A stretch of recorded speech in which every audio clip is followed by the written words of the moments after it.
আপনাকে স্বাগত আমাদের বিশেষ নিবেদন অজিলুয়া। মন দিয়ে শুনবেন এবং জীবনে সফলতা অর্জন করবেন। শুধু একটা কথাই মনে রাখবেন, সবকিছুই হচ্ছে বিশ্বাস। যত বিশ্বাস করবেন ততই পেতে থাকবেন। মাই ডিয়ার অডিলিউয়াস, শিব খেরার লেখা you can win Bangla version তুমিও জিতবে, জয় আপনারই। এটি একটি সফলতার লক্ষ্যে ধাপে ধাপে উন্নীত হওয়ার উপায়ের বই। বাংলায় এই প্রথমবার অডিলিউয়াতেই একমাত্র বইটি শোনা যাচ্ছে। প্রথম অধ্যায়, মনোভাবের গুরুত্ব, ইম্পর্টেন্স অফ অ্যাটিটিউড। ইতিবাচক দৃষ্টিভঙ্গি তৈরি করা মানে বিল্ডিং আ পজিটিভ অ্যাটিটিউড। তবে প্রথমেই আমি একটা আপনাদের গল্প দিয়ে শুরু করি। একজন লোক মেলায় লাল, নীল, সবুজ, হলুদ ইত্যাদি অনেক রঙের বেলুন বিক্রি করে জীবিকা নির্বাহ করত। কখনো কখনো তার বিক্রি কমে গেলে সে হিলিয়াম গ্যাসে ভর্তি একটি বেলুন আকাশে উড়িয়ে দিত। বেলুনটিকে আকাশে উঠে যেতে দেখলে উৎসাহী বাচ্চারা বেলুনওয়ালার কাছে ভিড় করে তার বিক্রি বাড়িয়ে দিত। সারাদিন এই পদ্ধতিতে বেলুনওয়ালা বেলুন বিক্রি করত। একদিন পিছন থেকে একটি বাচ্চা ছেলে তার জামায় টান দিল। বেলুনওয়ালা মুখ ফিরিয়ে দেখল একটি ছোট্ট বাচ্চা ছেলে। ছেলেটি জিজ্ঞাসা করল, আচ্ছা কাকু, কালো রঙের বেলুন কি আকাশে উড়বে? বালকটির অত্যাধিক আগ্রহ লক্ষ্য করে লোকটি তাকে আশ্বস্ত করে বলল, ভাই, রঙের জন্য বেলুন আকাশে ওড়ে না, ভেতরের গ্যাস বেলুনকে আকাশে ওড়ায়। আপনাদের মধ্যেও এবং আমাদের প্রত্যেকটি মানুষের মধ্যে প্রত্যেকের জীবনে কথা সত্য। জানেন কি করে? আমাদের ভিতরেও কি আছে সেটাই প্রধান।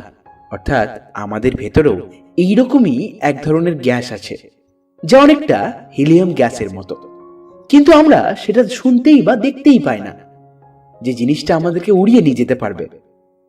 আমাদের ভিতরে যে জিনিসটা আমাদের ওপরে উঠতে সাহায্য করে তা হলো আমাদের মানসিকতা। আপনারা কি কখনো চিন্তা করে দেখেছেন কোনো কোনো ব্যক্তি, সংস্থা বা দেশ অন্যদের তুলনায় বেশি সফল? এর মধ্যে কোনো গূঢ় রহস্য নেই। সফল ব্যক্তিরা একটি নির্দিষ্ট ও কাঙ্ক্ষিত ফললাভের জন্য চিন্তা ও কাজ করেন।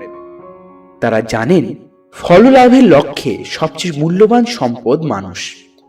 তারা আরও জানে তাকে কিভাবে গড়ে তুলে কাজে লাগাতে হয়। আমার বিশ্বাস যে কর্মীর গুণমানের ওপর যে কোনো ব্যক্তি, সংস্থা বা দেশের সাফল্য নির্ভর করে।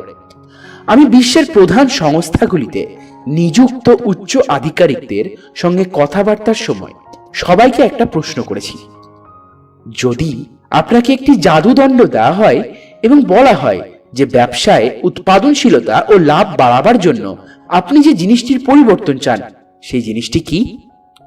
উত্তরে তারা সবাই এক বাক্যে বলেছেন যে সংস্থায় কর্মরত ব্যক্তিদের মনোভাব যদি উন্নততর হয় তবে তারা সম্মিলিতভাবে কাজ করতে সক্ষম হবে।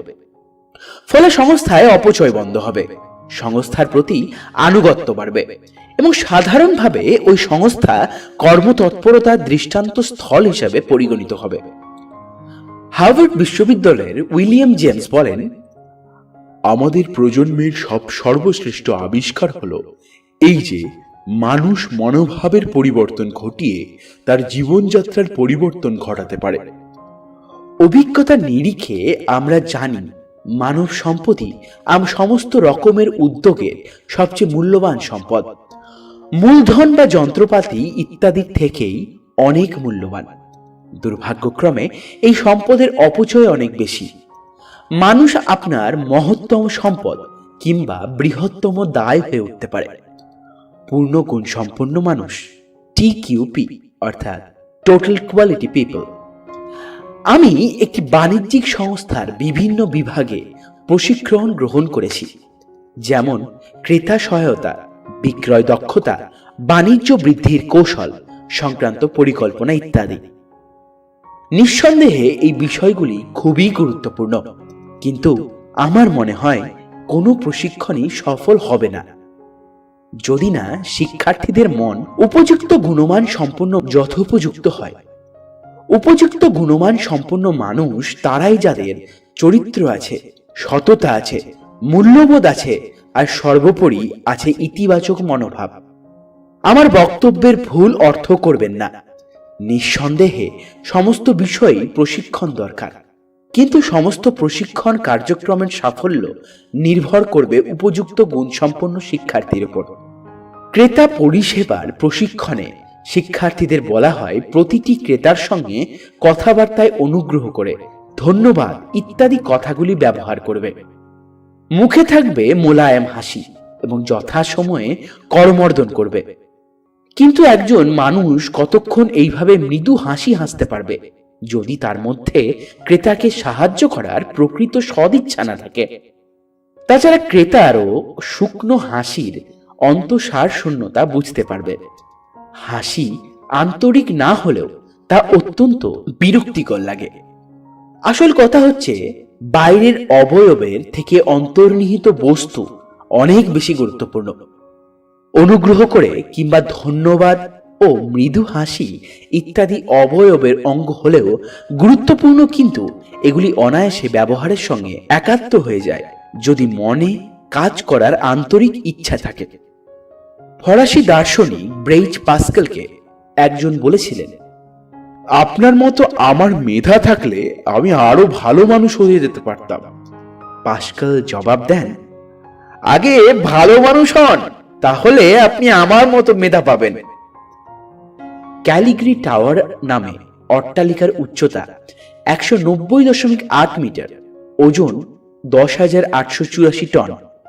এর প্রায় শতকরা 60% অর্থাৎ 6,349 টন মাটির নিচে আছে। উচ্চতম বাড়িগুলোর ভিত্তিকে এইভাবেই সুদৃঢ় করতে হয়েছে। সাফল্যকেও দৃঢ় ভিত্তির ওপর প্রতিষ্ঠিত করতে হয়। সাফল্যের ভিত্তি হচ্ছে মনোভাব। তোমার দৃষ্টিভঙ্গি তোমার সাফল্যের অবদান। Your attitude contributes to success. Harvard বিশ্ববিদ্যালয়ের এক সমীক্ষায় দেখা গেছে যে শতকরা 85টি ক্ষেত্রে প্রার্থীরা চাকরি পায় তাদের মনোভাব বা দৃষ্টিভঙ্গির জন্য, আর শতকরা 15টি ক্ষেত্রে পায় অনেক তথ্য ও সংখ্যা তত্ত্ব জানে এবং বেশ চালাক চতুর বলে। শিক্ষা খাতে যে ব্যয় হয় তা বিপুল, এবং শিক্ষা এবং তথ্য ও সংখ্যা তত্ত্ব মুখস্থ করায়।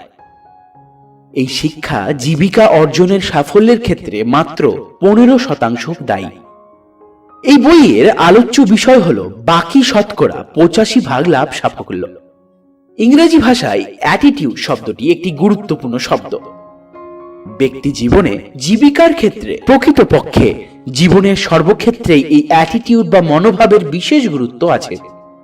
কোন প্রশাসক কি ভালো প্রশাসক হতে পারেন যদি তার উপযুক্ত দৃষ্টিভঙ্গি না থাকে? ছাত্রসুলভ মনোভাব না থাকলে একজন ছাত্র কি ভালো ছাত্র হতে পারে? আপনার কি মনে হয়? পিতামাতা, শিক্ষক, মালিক, কর্মচারী ইত্যাদি প্রত্যেকেরই স্ব ক্ষেত্রে দায়িত্ব পালনের উপযোগী মনোভাব না থাকলে যথাযথভাবে তাদের কর্তব্য করতে পারে না। তাই যে জীবিকায় আপনি পছন্দ করুন না কেন, সাফল্যের ভিত্তি হচ্ছে আপনার মনোভাব বা দৃষ্টিভঙ্গি, অর্থাৎ ইওর অ্যাটিটিউড। হিরে ছড়ানো খেয়ে একটি নতুন গল্প, একর্স অব ডায়মন্ডস। আফ্রিকায় এক কৃষক সুখী ও পরিতৃপ্ত জীবন নির্বাহ করত। সে সুখী কারণ তার যা ছিল তাতেই ছিল সন্তুষ্ট, আবার সে সন্তুষ্ট ছিল বলেই সুখী ছিল। একদিন একজন বিজ্ঞ ব্যক্তি তার কাছে হীরের মহিমা কীর্তন করে হীরের ক্ষমতা সম্পর্কে অনেক কথা বললেন। তিনি জানালেন, তোমার যদি বুড়ো আঙ্গুলের আকারের একটি হিরে থাকে তবে তুমি একটা শহরের মালিক হতে পারবে, আর হাতের মুঠির আকারের একটি হিরে থাকে তবে সম্ভবত একটা দেশের মালিক হতে পারবে। এই বলে বিজ্ঞ ব্যক্তিটি চলে গেলেন। কিন্তু সেই রাত্রে কৃষক আর ঘুমোতে পারল না। তার মনে সুখ ছিল না, কারণ হীরের অভাবে সে অতৃপ্তির বোধে পীড়িত। অতৃপ্তি বলেই সে অসুখী। পরদিন থেকেই কৃষক তার খামার বাড়ি বিক্রি করার জন্য তোড়জোড় শুরু করে দিল। শেষ পর্যন্ত সমস্ত বিক্রি করে তার পরিবারকে একটি নিরাপদ জায়গায় রেখে সে বেরিয়ে পড়ল হীরের খোঁজ করতে। সারা আফ্রিকা সন্ধান করে কোথাও হিরে পেল না, সারা ইউরোপও খুঁজল, কিন্তু সেখানেও কিছু পেল না। যখন স্পেনে পৌঁছালো তখন সে শারীরিক, মানসিক এবং অর্থনৈতিক দিক থেকে সম্পূর্ণ বিধ্বস্ত। চরম হতাশাগ্রস্ত হয়ে অবশেষে বার্সেলোনা নদীতে ঝাঁপ দিয়ে সে আত্মহত্যা করল। একদিন যে লোকটি খামার বাড়িটি কিনেছিল সে একদিন সকালে ক্ষেতের মাঝখান দিয়ে বয়ে যাওয়া ছোট্ট নদীটিতে উটকে জল খাওয়াচ্ছিল। নদীর ওপারে একটি পাথর টুকরোর ওপর সকালের রোদ পড়ে রামধনুর মতো বিচিত্র রঙের ঝকমক করে উঠল। বসার ঘরের টেবিলের ওপর পাথরটি বেশ ভালো দেখবে মনে করে লোকটি পাথরটিকে কুড়িয়ে নিয়ে বাড়ি ফিরল। সেদিন বিকালেই সেই বিজ্ঞ ব্যক্তিটি বাড়িতে এসে টেবিলের ওপর ঝকমকে পাথরটি দেখে জিজ্ঞেস করলেন, হাফিজ, কি ফিরে এসেছো? হাফিজ ছিল পুরনো মালিকের নাম। খামার বাড়ির নতুন মালিক বললেন, না, কিন্তু এই কথা জিজ্ঞেস করছেন কেন? বিজ্ঞ ব্যক্তিটি বললেন, ওই পাথরটি একটি হিরে, আমি হিরে চিনি। মালিক কিন্তু মানতেই চাইল না। সে বলল, না, এটি একটি পাথর, আমি নদীর ধারে কুড়িয়ে পেয়েছি। আমার সঙ্গে আসুন, দেখবেন সেখানে ওই ধরনের পাথর অনেক আছে। তারা দুজনে কিছু পাথর কুড়িয়ে পরীক্ষার জন্য জহুরির কাছে পাঠিয়ে দিল। পাথরগুলি হিরেই। দেখা গেল সমস্ত ক্ষেত্রটিতেই একরের পর একর জুড়ে অজস্র হিরে ছড়ানো আছে। তবে এই গল্পটি শিখে আপনারা কি শিখলেন? আপনারা এর নীতি কথা জানতে চান? তবে শুনুন, এই গল্পটি থেকে 5টি শিক্ষা আমরা পাই। 1. হাতের কাছে সুযোগটিকে যথার্থভাবে সদ্ব্যবহার করাই সঠিক মনোভাব। একের পর এক একর বিস্তৃত হিরে ভরা ক্ষেত্রটি ছিল হাতের মুঠোয়। সোনা হরিণের সন্ধানে না ছুটে সঠিক দৃষ্টিভঙ্গি নিয়ে প্রাপ্ত সুযোগের সদ্ব্যবহার করাই উচিত। 2. নদীর অপর পাড়ের ঘাসকে অনেক বেশি সবুজ মনে হয়। দূরবর্তী সম্ভাবনাকে মানুষ অনেক বেশি উজ্জ্বল মনে করেন। 3. প্রাপ্ত সুযোগকে কাজে না লাগিয়ে যারা সুদূর সম্ভাবনার স্বপ্নে বিভোর থাকে তারা জানে না আর একজন ওই সুযোগটি পাওয়ার আশায় উন্মুখ হয়ে আছে, সে খুশি হবে ওই সুযোগটি পেলে। 4. সুযোগ সম্ভাবনা বোঝার ক্ষমতা যাদের নেই তারা সুযোগ এসে যখন দরজায় কড়া নাড়ে তখন আওয়াজ হচ্ছে বলে বিরক্ত হয়ে যায়। 5. একই রকম সুযোগ দুবার আসে না। পরবর্তী সুযোগ হয়তো বেশি ভালো হবে কিংবা খুবই কষ্টসাধ্য হবে, কিন্তু একই রকম কিন্তু আর পাবেন না। আপনাদের আরেকটি নতুন গল্প শোনায়। গল্পটি হলো ডেভিড ও গোয়ালিয়থের। ডেভিড গোয়ালিয়থের গল্প অনেকেরই জানা আছে হয়তো, কিন্তু যারা জানেন না তারা খুব মনোযোগ দিয়ে শুনুন। গোলিয়ত নামে দৈত্যটি গ্রামের ছেলেমেয়েদের ভয় দেখিয়ে সন্ত্রস্ত করে রাখত। একদিন ডেভিড নামে একটি 17 বছরের রাখাল ছেলে গ্রামে তার ভাইদের কাছে বেড়াতে এসে ওদের জিজ্ঞাসা করলো, তোমরা দৈত্যটার সঙ্গে লড়াই করো না কেন? ভাইরা ভয়ে ভয়ে বলল, দেখছো না কি বিরাট চেহারা, ওকে আঘাত করাই মুশকিল। ডেভিড বলল, তা হবে কেন? বিরাট চেহারা বলে আঘাত করা সহজ, কোনো পাক ফসকে যাবে না। তারপরের কাহিনী সবাই জানে। ডেভিড গুলতির সাহায্যে দৈত্যটিকে হত্যা করে, গ্রামের প্রত্যেকটি ছেলে মেয়েদের সন্ত্রাস মুক্ত করে। একই দৈত্য সম্পর্কে দু রকমের দৃষ্টিভঙ্গি, সাহসীর একরকম আবার ভীতুদের অন্যরকম। জীবনের লক্ষ্য পথে প্রতিহত হতে হলে আমরা সেই অবস্থাকে কিভাবে গ্রহণ করব তা আমাদের মানসিকতার উপরে নির্ভর করে। যারা সমস্ত বিষয় ইতিবাচক চিন্তা করেন তারা বাধা বিপত্তিকে সাফল্যের সোপান হিসেবে গ্রহণ করেন। যারা নেতিবাচক চিন্তা করেন তাদের কাছে যে কোনো বাধাই বিরাট প্রতিবন্ধক। বিখ্যাত প্রতিষ্ঠানগুলির শ্রেষ্ঠতরের পরিমাপ সেখানকার কর্মীদের বেতন হার দিয়ে বা কাজকর্মের পদ্ধতি দিয়ে দেওয়া হয় না। শ্রেষ্ঠতার বিচার হয় প্রতিষ্ঠানের সঙ্গে কর্মীদের আবেগ ও অনুভূতি কতটা জড়িত, কাজের প্রতি তাদের মনোভাব এবং কর্মীদের পারস্পরিক সম্পর্ক দিয়ে। কোনো কর্মী যখন বলেন এই কাজটা করতে পারবো না, তখন তার কথার দুটি সম্ভাব্য অর্থ আছে। হয় তিনি বলতে চান যে কাজটি কিভাবে করতে হয় তা তিনি জানেন না, কিংবা তিনি কাজটি করতে চান। যদি কাজের পদ্ধতি না জানা থাকে তবে তা প্রশিক্ষণের সমস্যা, আর যদি কাজটি করতে না চান তবে তা হবে মনোভাবের সমস্যা। অর্থাৎ কাজটি করতে তার আগ্রহ নেই, কিংবা মূল্যবোধের সমস্যা, অর্থাৎ তিনি মনে করেন কাজটি করা উচিত নয়। একটি সুসম্পূর্ণ দৃষ্টিভঙ্গি, a holistic approach।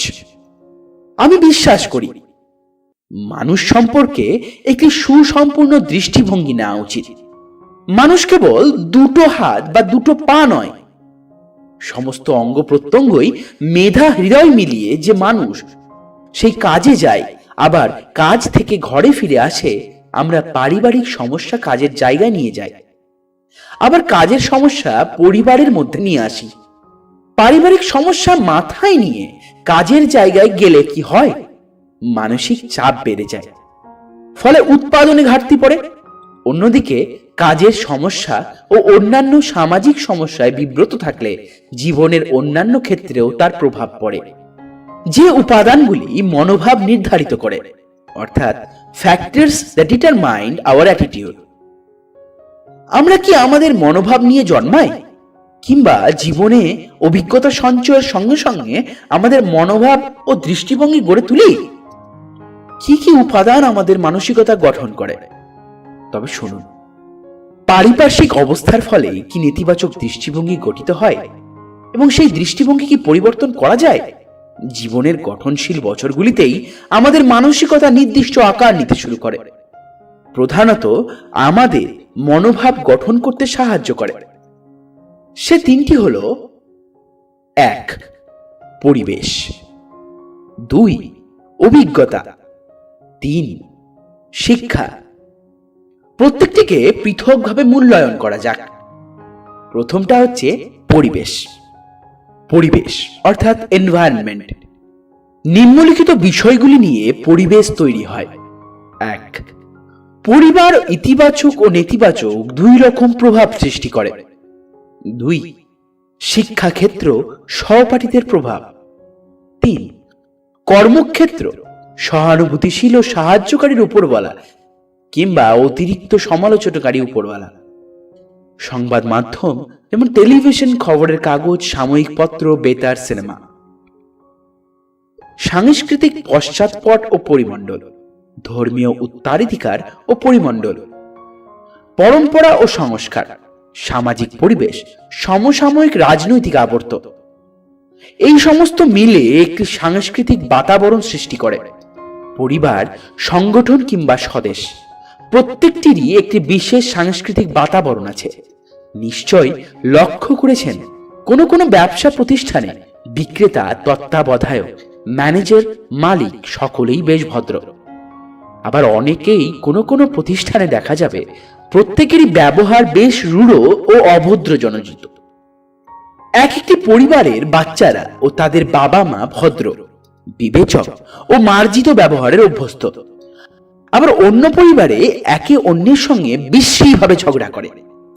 যেসব দেশে রাজনৈতিক বাতাবরণ পরিচ্ছন্ন এবং সরকার সৎভাবে পরিচালিত হয়, সে সমস্ত দেশে সাধারণত জনসাধারণ সৎ, অপরকে সাহায্য করতে উৎসুক এবং আইন মেনে চলতে অভ্যস্ত। এর উল্টোটাও ঠিক, অর্থাৎ যেখানে সরকার ভ্রষ্টাচারী সেখানে একজন সৎ ব্যক্তি বিপদের সম্মুখীন হন। আবার যেখানে বাতাবরণ সৎ ও পরিচ্ছন্ন সেখানে একজন ভ্রষ্টাচারী অসুবিধার সম্মুখীন হন। যেখানে একটি ইতিবাচক কাজের আবহাওয়া আছে সেখানে একজন প্রান্তিক উৎপাদনকারী কর্মীরও উৎপাদন ক্ষমতা বেড়ে যায়।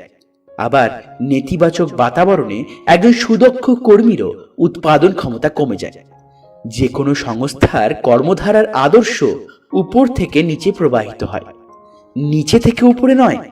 মাঝে মাঝে সংস্থার কর্মকর্তাদের পিছন ফিরে তাকিয়ে বিচার করার প্রয়োজন যে তারা সহকর্মীদের জন্য কী ধরনের কাজের আবহাওয়া সৃষ্টি করেছেন। একটি নেতিবাচক অবস্থার মধ্যে ইতিবাচক কর্মোদ্যম সৃষ্টি করা দুঃসাধ্য, যেখানে আইন না মেনে চলাই নিয়ম হয়ে গেছে, যেখানে সৎ নাগরিক যে ঠগ, জোচ্চোর ও চোর হয়ে উঠবে, তাতে আর আশ্চর্য কি? যে বাতাবরণের মধ্যে আমরা বাস করি বা যা আমরা অন্যদের জন্য তৈরি করেছি, তারও মূল্যায়ন করার প্রয়োজনীয়তা আছে। 2. অভিজ্ঞতা অর্থাৎ এক্সপিরিয়েন্স। জীবনে নানা ঘটনার অভিঘাতে এবং নানা মানুষের সঙ্গে সংস্রবের অভিজ্ঞতায় আমাদের ব্যবহারও পরিবর্তন ঘটে। যদি কোনো ব্যক্তির সংস্পর্শে এসে আমাদের ইতিবাচক অভিজ্ঞতা হয়, তবে আমাদের দৃষ্টিভঙ্গিও হবে ইতিবাচক। আবার অভিজ্ঞতা নেতিবাচক হলে দৃষ্টিভঙ্গিও হবে নেতিবাচক। 3. শিক্ষা অর্থাৎ এডুকেশন। এখানে আমি প্রথানুযায়ী শিক্ষা এবং স্কুল কলেজের বাইরে হাতে কলমে শিক্ষার কথা বলছি। কেবলমাত্র ডিগ্রির কথা নয়, জ্ঞানকে পরিকল্পনা মাফিক ও অভিজ্ঞতার নিরিখে প্রয়োগ করলে তা হয় বিজ্ঞতা। বিজ্ঞতার সাফল্য নিশ্চিত করে। আমি ব্যাপক অর্থে শিক্ষার কথা বলছি। এই শিক্ষায় শিক্ষকের গুরুত্বপূর্ণ ভূমিকা আছে। একজন প্রকৃত শিক্ষকের প্রভাব চিরন্তন। বৃহৎ তরঙ্গ থেকে অজস্র ক্ষুদ্র তরঙ্গের মতো তার প্রভাব সদা বিস্তৃত এবং বস্তুতপক্ষে অপরিমেয়। আমরা তথ্যের ভারে আকণ্ঠ নিমজ্জিত, কিন্তু জ্ঞান অভিজ্ঞতার অভাবে তৃষ্ণার্ত। শিক্ষা কেবল জীবিকা অর্জনের পথ নির্দেশ করে না, কিভাবে জীবনযাপন করতে হয় তারও শিক্ষা দেয়।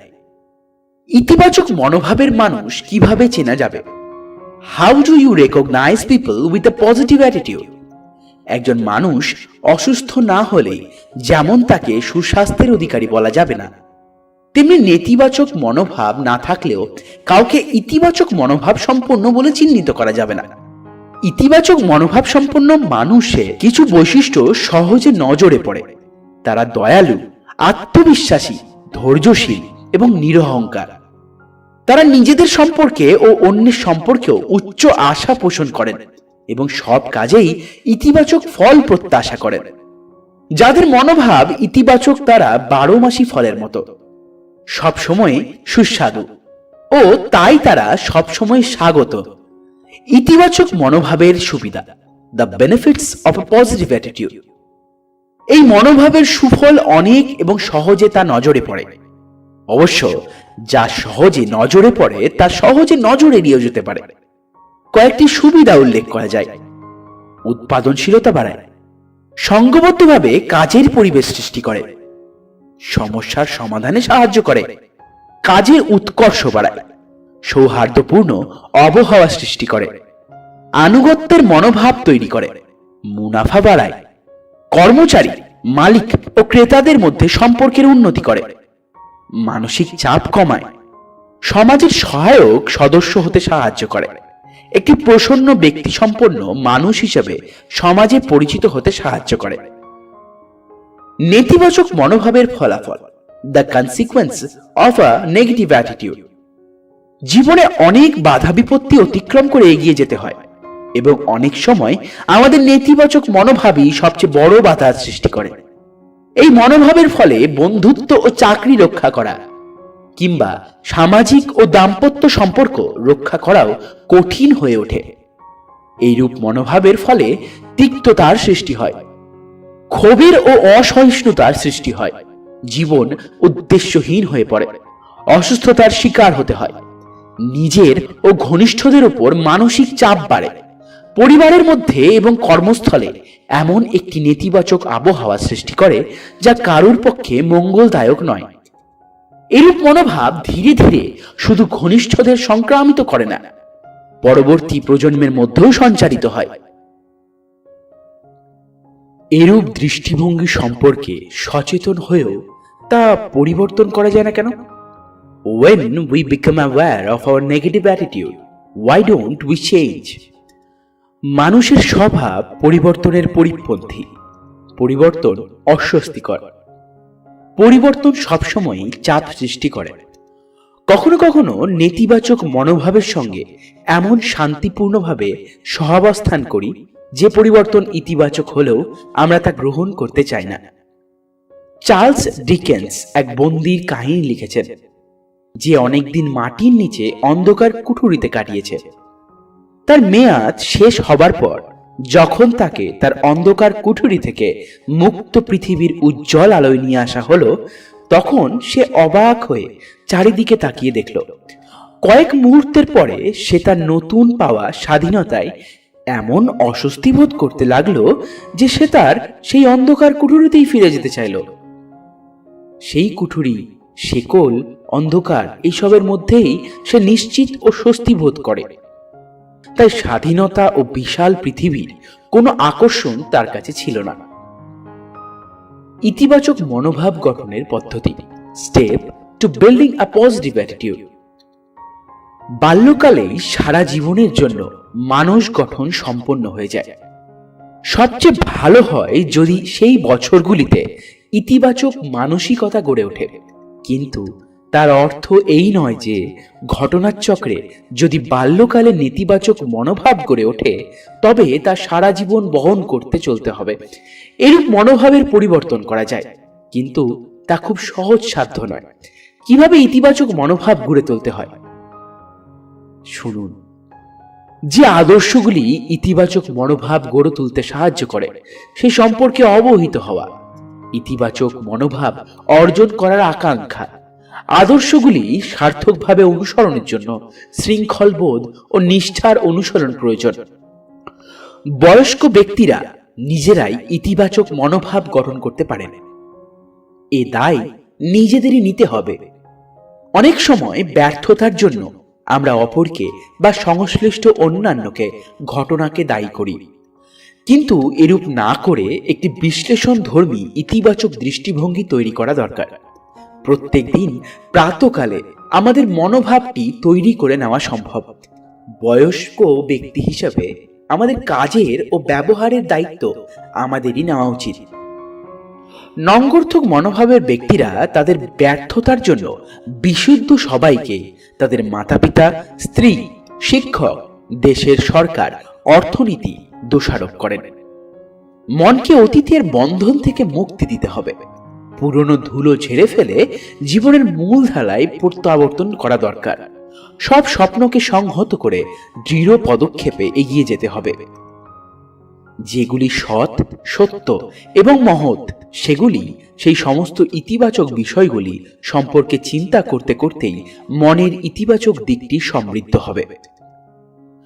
যদি আমরা এই ধরনের মানসিকতা গঠন করতে চাই এবং তা স্থায়ী করতে চাই, তবে সচেতনভাবে নিম্নলিখিত পদ্ধতিগুলি অনুসরণ করা দরকার। প্রথম পদ্ধতি, লক্ষ্যের কেন্দ্রবিন্দু পরিবর্তন করে ইতিবাচক গুণের খোঁজ করো। Change focus, look for the positive. জীবনের সমস্ত ইতিবাচক বিষয়ের প্রতি নজর দেওয়া দরকার। কোনো ব্যক্তির জীবনে কিংবা কোনো বিশেষ অবস্থায় যে উপাদান ও গুণাগুণগুলি কল্যাণকর, সেগুলির প্রতি নজর দেওয়া উচিত। নেতিবাচক মানসিকতা কেবলমাত্র ত্রুটিগুলি দেখতেই অভ্যস্ত হয়ে যায়, ফলে দোষগুলি দেখা হয়, কল্যাণকর দিকটি নজরে আসে না। দোষ দেখায় যাদের স্বভাব তারা স্বর্গেরও ত্রুটি বার করতে পারেন। বেশিরভাগ মানুষই যা দেখতে ইচ্ছা করেন তাই বড় করে দেখেন। যদি তারা মানুষের মধ্যে বন্ধুত্ব, আনন্দ এবং অন্যান্য ইতিবাচক গুণাবলীর খোঁজ করেন তবে তাই পাবেন। আর যদি তাদের মধ্যে বিসংবাদ বা ঔদাসীন্য দেখতে চান তবে তাও পাবেন।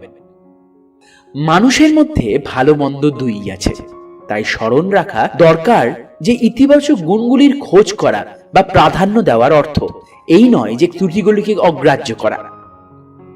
সোনার খোঁজে, looking for the gold. Andrew Carnegie নামে একজন স্কট বাল্য বয়সে আমেরিকায় এসে নানা ধরনের খুচরো কাজ করতে শুরু করেন। তিনি জীবন শেষ করেন আমেরিকার একজন বৃহত্তম ইস্পাত প্রস্তুতকারী হিসেবে। এক সময়ে 43 জন ক্রোড়পতি তার সংস্থায় কাজ করতেন। কয়েক দশক আগে $1 কোটি বিপুল ঐশ্বর্য হিসেবে বিবেচিত হতো। আজও তা কিছু কম ঐশ্বর্য নয়। জনৈক ব্যক্তি একদিন কার্নেগিকে জিজ্ঞেস করলেন তিনি কিভাবে মানুষের সঙ্গে ব্যবহার করেন। অ্যান্ড্রিউ কার্নেগি জবাব দিলেন, মানুষ নিয়ে কারবার করা যেন সোনার মতন। যেমন সোনার জন্য মাটি খোঁড়ার মতো। 1 আউন্স সোনার জন্য টনের পর টন মাটি কাটতে ও সরাতে হয়, কিন্তু সোনাই খোঁজা হয়, মাটি কিন্তু নয়। আসল কথা আমাদের নজর কোনটার উপর। নজরটা সোনার উপর থাকুক, মাটির উপর নয়। মানুষের মধ্যেও যদি দোষ ত্রুটি খোঁজা হয় তবে মাটির মতো তা অনেকই পাওয়া যাবে। প্রশ্ন হচ্ছে আপনি কি খুঁজছেন। অ্যান্ড্রিউ কার্নেগির জবাবের মধ্যে একটি গুরুত্বপূর্ণ কথা আছে। সব অবস্থাতেই প্রত্যেক মানুষের মধ্যে কিছু ইতিবাচক দিক আছে। অনেক সময় হয়তো গভীর অনুসন্ধান করে ইতিবাচক গুণাবলীগুলি সন্ধান করতে হয়, কারণ তা সহজে নজরে আসে না। তাছাড়া আমরা অন্য মানুষের ত্রুটি দেখতে এত অভ্যস্ত যে ভালো দিকটি সাধারণত আমাদের নজরেই আসে না। সব মানুষেরই কিছু ইতিবাচক দিক আছে। এই কথার দৃষ্টান্ত হিসেবে একজন বলেছিলেন যে একটা বন্ধ হয়ে যাওয়া ঘড়ির দিনে 2 বার সঠিক সময় দেখিয়ে থাকে। স্মরণ রাখা প্রয়োজন, যখন আপনি সোনার খোঁজ করেন তখন 1 আউন্স সোনার জন্য আপনাকে টন টন মাটি সরাতে হয়, কিন্তু আপনি খোঁজেন সোনাই, মাটি কিন্তু নয়।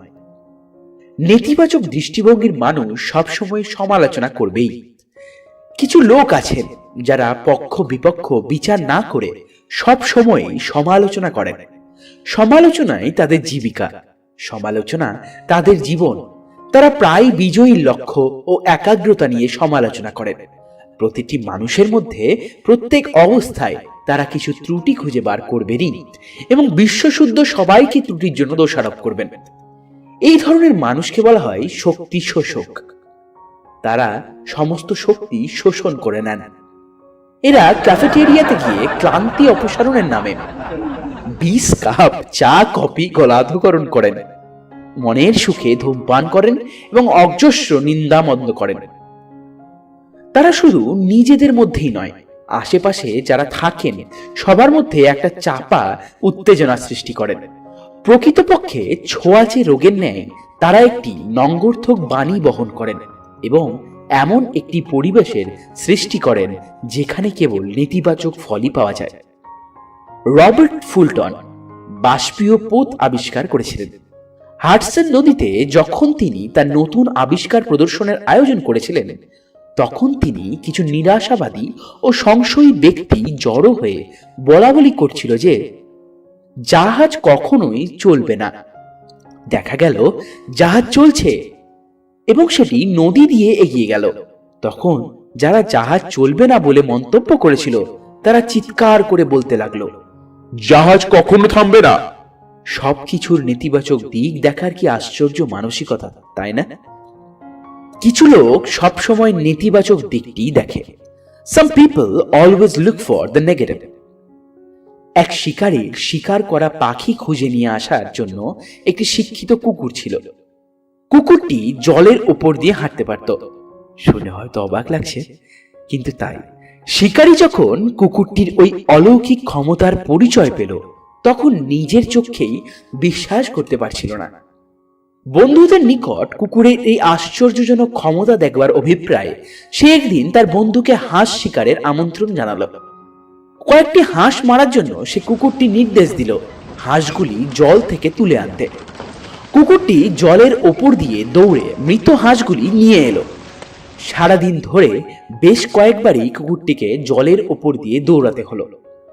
শিকারী তার কুকুরের এই আশ্চর্য ক্ষমতার জন্য বন্ধুর কাছে কিছু মন্তব্য আশা করেছিল, কিন্তু বন্ধু ছিল চুপচাপ।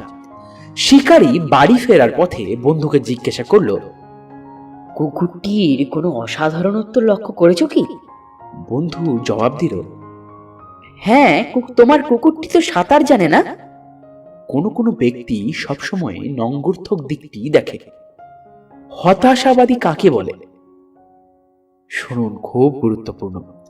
যারা নিজেদের হতাশার কথা বলতে না পারলে অসুখী হন, যারা নিজের প্রকৃত অবস্থা ভালো হলেও খারাপ বলে ভাবতে অভ্যস্ত, যারা জীবনের অনেকটা সময় অভিযোগ করে কাটিয়ে দেন, যারা আলো নিভিয়ে দিয়ে পরীক্ষা করেন অন্ধকারটা কতটা গভীর, যারা জীবনের আয়নায় সর্বদাই চিরের অনুসন্ধান করেন, যারা বিছানাতে বেশিরভাগ মানুষের মৃত্যু হয়েছে শোনার পর বিছানায় ঘুমানো বন্ধ করে দিয়েছেন, যারা হঠাৎ অসুস্থ হয়ে পড়ার ভয়ে স্বাস্থ্যের আনন্দ উপভোগ করতে পারেন না, যারা সব সময়ে খারাপ অবস্থার আশঙ্কা করেন এবং সমস্ত ঘটনাকেই গুরুতর খারাপ করে তোলেন, যারা রসগোল্লার ছিদ্রগুলি দেখেন, অন্য কিছু দেখেন না, যারা মনে করেন সূর্য কেবল ছায়ার সৃষ্টি করে, যারা শুধুমাত্র দুঃখের হিসাব করেন, সুখের কথা ভুলে যান, যারা জানেন যে কঠিন শ্রম কারোর কোনো ক্ষতি করে না, কিন্তু বিশ্বাস করেন কোনো ঝুঁকি নেওয়া ঠিক নয়। আশাবাদী কে তবে? কয়েকটি কথায় আশাবাদীর পরিচয় দেওয়া যেতে পারে। মানসিক দিক থেকে এত দূর হবেন যে মনের শান্তি কোনোভাবেই বিঘ্নিত হবে না। প্রত্যেকের স্বাস্থ্য, সুখ ও সমৃদ্ধির কথা বলবেন। কথাবার্তায় বন্ধুদের মনে এই বিশ্বাস জন্মাবেন যে তাদের প্রত্যেকেরই কিছু না কিছু শক্তি আছে। প্রত্যেক বিষয়ের উজ্জ্বল দিকটাই দেখার চেষ্টা করবেন। কেবল শ্রেষ্ঠদের বিষয়ে চিন্তা করবেন, শ্রেষ্ঠ সংস্থার জন্য কাজ করবেন এবং সবচেয়ে ভালো ফল প্রত্যাশা করবেন। নিজের সাফল্যে যেমন উৎসাহ পান, অপরের সাফল্যেও তেমনি উৎসাহ হবেন। প্রত্যেকের জন্য থাকবে স্মিত হাসি। নিজেকে উন্নত করার জন্য এত সময় ব্যয় করবেন যেন অপরের সমালোচনা করার জন্য সময় অবশিষ্টই না থাকে। এত বড় হবেন যেন উদ্বেগ ও দুশ্চিন্তা কাবু করতে না পারে। এত মহান হবেন যেন ক্রোধ না বশীভূত করতে পারে। আপনি পারবেন, শুধু একবার নিজের চোখ বন্ধ করে একবার তো বলুন, হ্যাঁ আমিও পারবো। সে যদি পেরে থাকে, আমি কেন পারবো না? দ্বিতীয় পদ্ধতি, কাজ এখনই শেষ করার অভ্যাস আয়ত্ত করুন। Make a habit of doing it now. জীবনে কোনো না কোনো সময়ে আমরা দীর্ঘসূত্রতার শিকার হয়েছি, এর ফলে পস্তাতে হয়েছে। দীর্ঘসূত্রতা নেতিবাচক মনোভাবের জন্ম দেয়। প্রকৃতপক্ষে পরিশ্রম করে কাজটি শেষ করতে যত না ক্লান্তি আসে। দীর্ঘসূত্রতার অভ্যাস তার থেকে বেশি ক্লান্ত করে। একটি সুনিষ্পন্ন কাজ মনকে দেয় সম্পূর্ণতার তৃপ্তি এবং কর্মোদ্যম, আর অসমাপ্ত কাজ একটি ছিদ্রযুক্ত জলাধারের মতো সমস্ত কর্মশক্তিকে নিঃশেষিত করে দেয়। একটি ইতিবাচক মানসিকতা গঠন করতে ও বজায় রাখতে বর্তমানের মধ্যে বাঁচার এবং হাতের কাজগুলি এখনই করার অভ্যাস করতে হবে। তবে আপনাদের জেমস অ্যালবেরির একটি ছোট্ট কবিতা আপনাকে বলি, খুবই সুন্দর কবিতা। চাঁদের আলোয় মধুর আলস্যে সে দিয়েছে নিদ্রা, সূর্যের উত্তাপ সে উপভোগ করেছে সমস্ত দেহ দিয়ে। কিছু কাজ করতে হবে এই ভেবে ভেবে সে বেঁচেছে সারা জীবন। মৃত্যু যখন এসে দরজায় দাঁড়ালো, তখনও কিছু করা হয়ে ওঠেনি। জেমস অ্যালবেরি। যখন আমি বড় হব। ছোট্ট ছেলেটি বাল্যকালে ভাবে যে বড় হলে আমি এইভাবেই কাজ করব এবং সুখী হব। যখন বড় হলো তখন ভাবলো কলেজের পাঠ শেষ করে এই কাজ করব এবং সুখী হব। কলেজের পাঠ শেষ করে ভাবলো এইবার একটা চাকরি পাই, তারপর বেশ কিছু কাজ করব। চাকরি যখন পেল তখন ভাবলো এইবার একটু বিয়ে করে নি, তারপর অন্য ভালো কাজে হাত দেব। কিন্তু বিয়ের পরও যখন কিছু করতে পারলো না, তারপর ভাবলো বাচ্চাদের লেখাপড়া শেখা শেষ হোক, তারপর দেখা যাবে। শেষ পর্যন্ত অবসর নেওয়ার পর দেখলো জীবন কখন তার চোখের সামনে দিয়ে বয়ে চলে গেছে। কাজ সে কিছুই করতে পারেনি। খুব বড় বড় কথা বলে অনেকে দীর্ঘসূত্রতাকে আড়াল করার চেষ্টা করেন। কাজ শেষ না হওয়ার অজুহাত হিসাবে বলেন, আমি বিশ্লেষণ করে দেখছি। 6 মাস পরেও দেখা যায় সেই বিশ্লেষণ চলছে, তখনও শেষ হয়নি। এটা এক ধরনের রোগ, যাকে বলা হয় বিশ্লেষণের পক্ষাঘাত। এরা কখনোই কাজে সফল হবে না। এরা এক দল যারা বলেন আমি তৈরি হচ্ছি, পরেও সেই একই উত্তর তৈরি হচ্ছে। এদের রোগকে বলা যায় অযুতাহম্বর। শুনে হয়তো একটু বিস্মিত করছে আপনাকে, কিন্তু আমরা অনেকেই আছি যারা এইভাবেই আমাদের মূল্যবান কাজকে ডিলে করতে করতে সেটা কি একদিন হয়তো আমাদের লিস্ট থেকে মুছে ফেলি। আপনিও পারবেন, আপনি একবার বিশ্বাস করে দেখুন। একবার বলুন নিজেকে, আর নয়, এবার আমাকে শুরু করতে হবে। সব সময় কাজ না করার অজুহাত দেখিয়ে কাজ এড়িয়ে যাবেন না। জীবনটা অভিনয়ের আগে ড্রেস রিহার্সালের নয়, সে জীবন দর্শনেই বিশ্বাস থাকুক না কেন। জীবনের খেলায় আমাদের হাতে মাত্র একটি গুলি আছে। এই খেলার বাজি অনেক বেশি। বাজি হচ্ছে ভবিষ্যৎ প্রজন্ম। কোথায় এবং কখন, এই প্রশ্নের উত্তরে বলা যায় এখানেই এবং এখনই। বর্তমান সময়কে সম্পূর্ণরূপে ব্যবহার করা প্রয়োজন। এর অর্থ অবশ্য এই নয় যে ভবিষ্যতের জন্য পরিকল্পনার প্রয়োজন নেই, সে প্রয়োজন অবশ্যই আছে। যদি বর্তমানকে যথাযথভাবে কাজে লাগানো যায়, তবে স্বাভাবিকভাবে তাই হবে ভবিষ্যতের জন্য বীজ বপন করা। এটা আমাদের জন্য খুব গুরুত্বপূর্ণ জায়গা।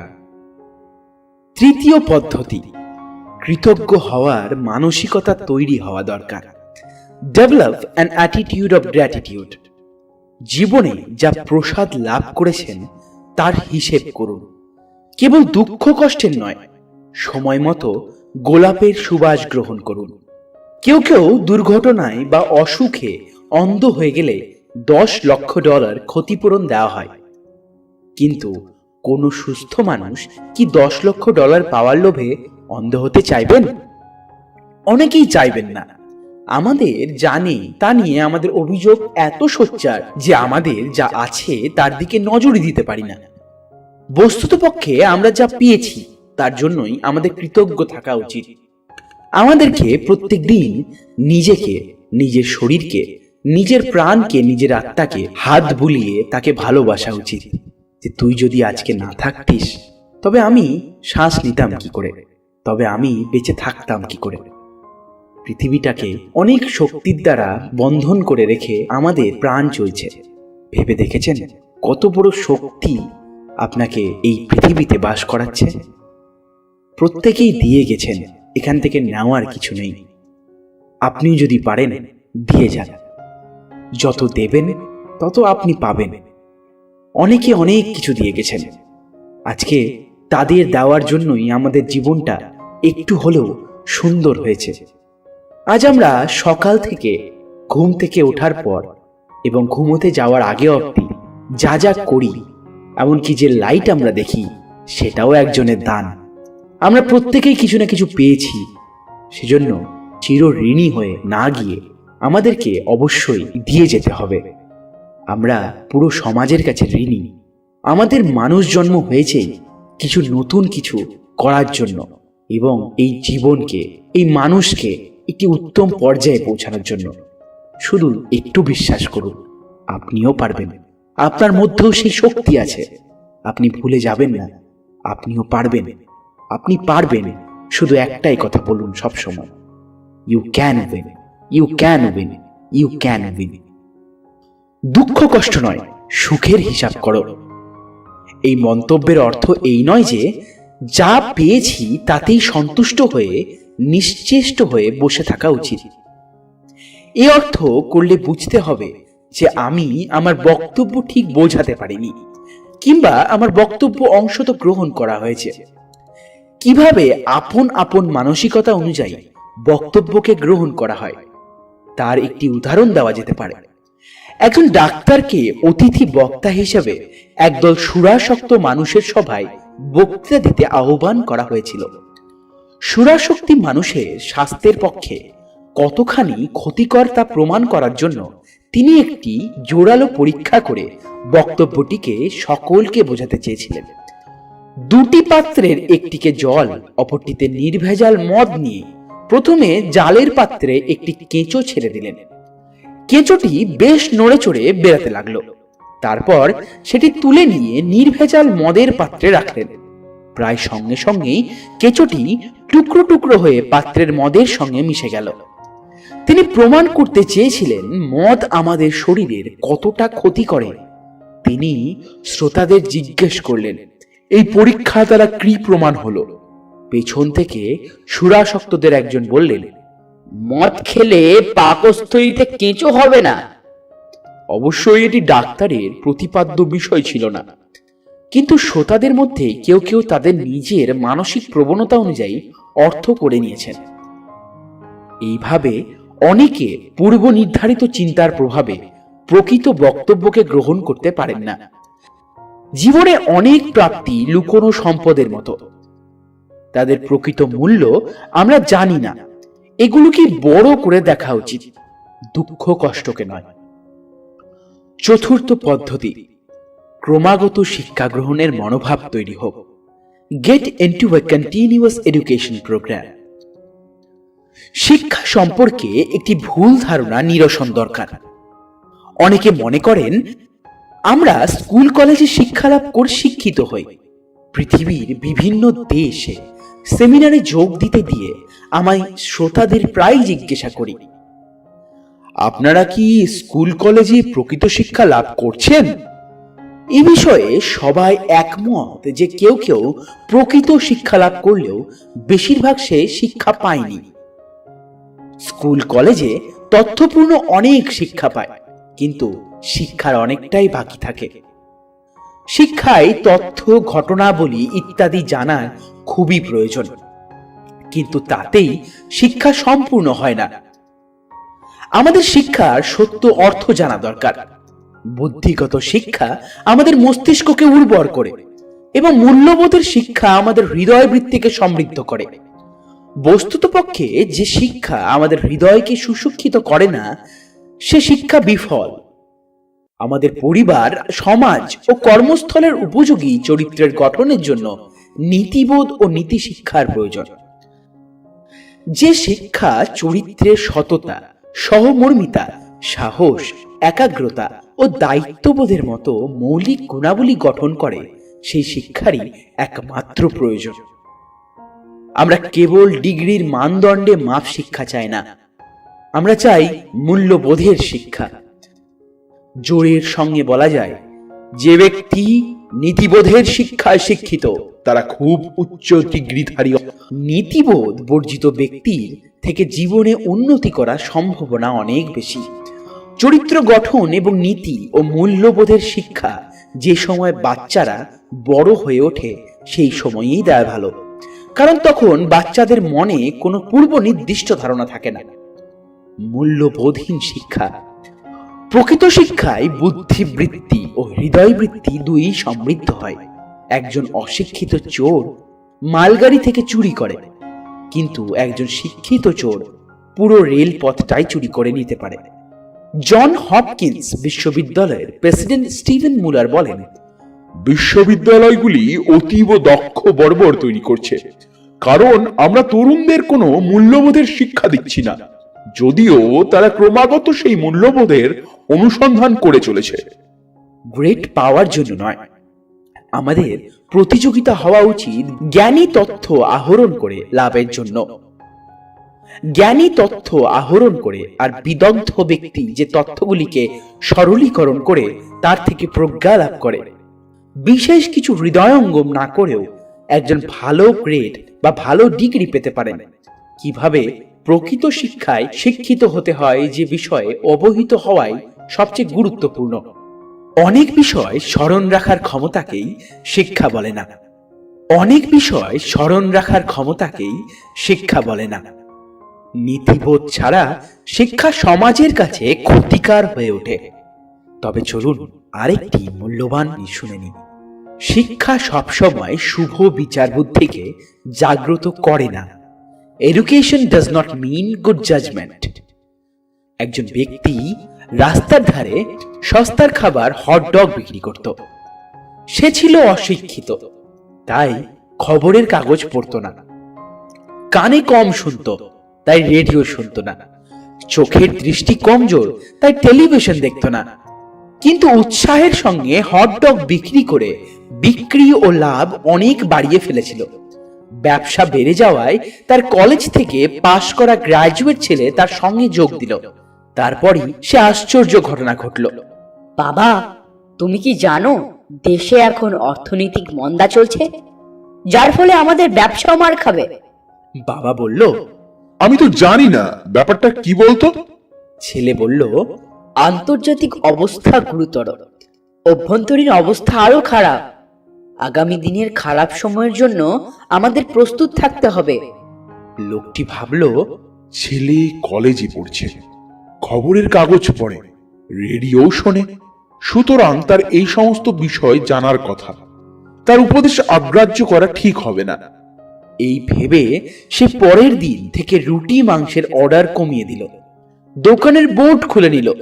ব্যবসায়ে তার আগ্রহ গেল কমে, সঙ্গে সঙ্গে খদ্দেরদেরও মধ্যে তার হটডগের চাহিদা কমে গেল। বাবা তখন ছেলেকে বলল, তুমি ঠিকই বলেছিলে, আমরা এখন অর্থনৈতিক মন্দার মধ্যে পড়েছি। তুমি যথাসময়ে আমাকে সাবধান করে দিয়েছিলে বলে আমি খুশি। এই গল্পের নৈতিক উপদেশটি কি আপনি কি একটু হলেও বুঝতে পারলেন?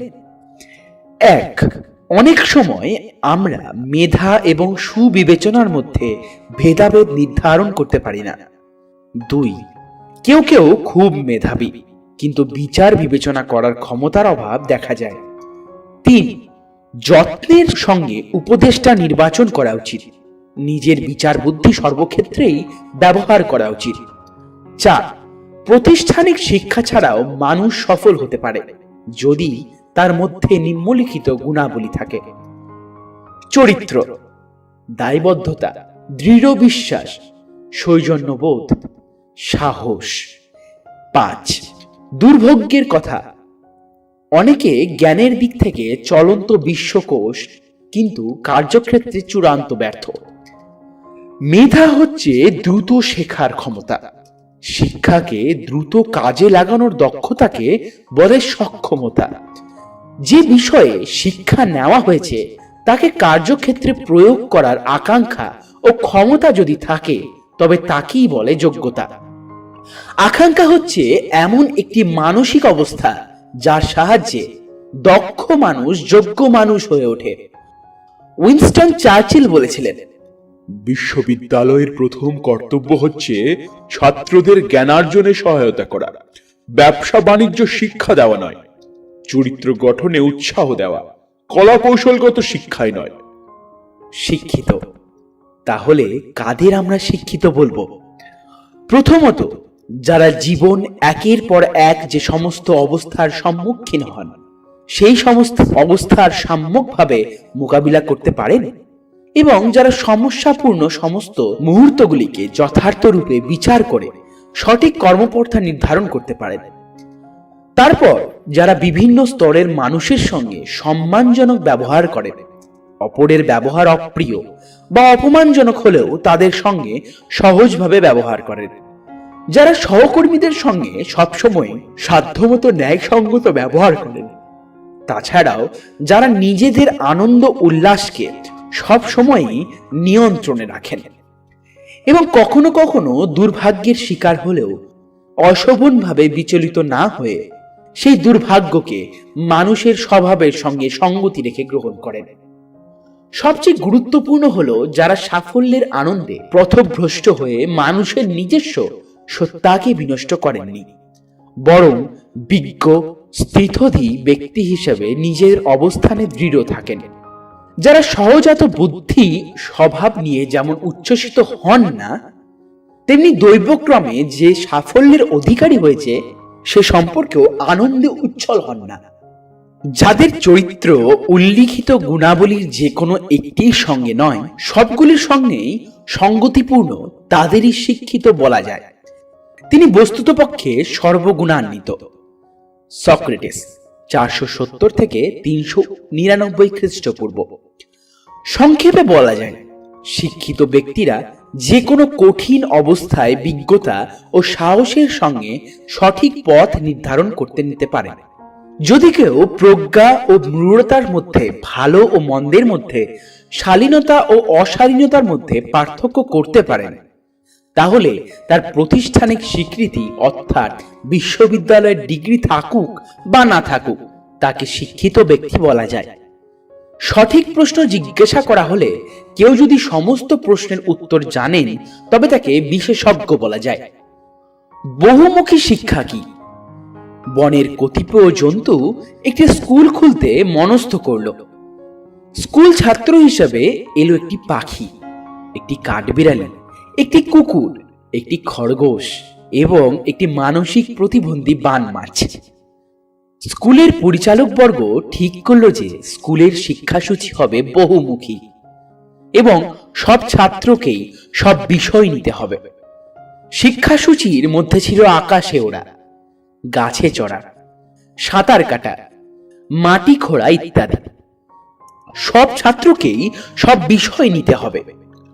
পাখি ভালো উঠতে পারে বলে ওড়াতে সে প্রথম, কিন্তু মাটি খুঁড়তে গিয়ে তার ঠোঁট গেল ভেঙে, ডানা গেল মুচড়ে, ফলে ওড়াতেও তার দক্ষতা কমে গেল। সব মিলিয়ে সে পেল তৃতীয় শ্রেণী।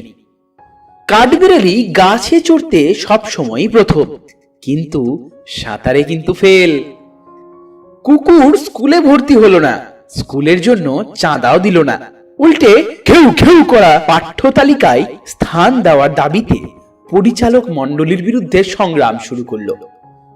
মাটি খোঁড়াতে খরগোশ প্রথম, কিন্তু গাছে চড়া তার কাছে সমস্যা। কয়েকবার চড়ার চেষ্টা করতে গিয়ে গাছ থেকে পড়ে মস্তিষ্কে আঘাত পাওয়ার ফলে সে মাটি খোঁড়াও ভালো করে করতে পারছিল না। ফলে সব মিলে সে পেল তৃতীয় শ্রেণী। এদিকে মানসিক প্রতিবন্ধী বান মাছ সব বিষয়েই মাঝারি, ফলে সব বিষয় মিলিয়ে সে হলো প্রথম। পরিচালক মণ্ডলী খুশি, কারণ একটি বহুমুখী শিক্ষা ব্যবস্থায় প্রত্যেক ছাত্র ব্যাপক বিষয় ভিত্তিক শিক্ষা পেয়েছে। কিন্তু বহুমুখী শিক্ষার প্রকৃত অর্থ হলো ছাত্রদের যে যে বিষয়ে দক্ষতা আছে এবং স্বাভাবিকভাবে শিক্ষা গ্রহণ করার প্রবণতা আছে, তাকে ক্ষুণ্ণ না করে সেই বিষয়ের দক্ষতাকে আরো উন্নত করে জীবন সংগ্রামের জন্য প্রস্তুত করা। আমাদের সকলেরই কোনো না কোনো বিষয়ে দক্ষতা আছে।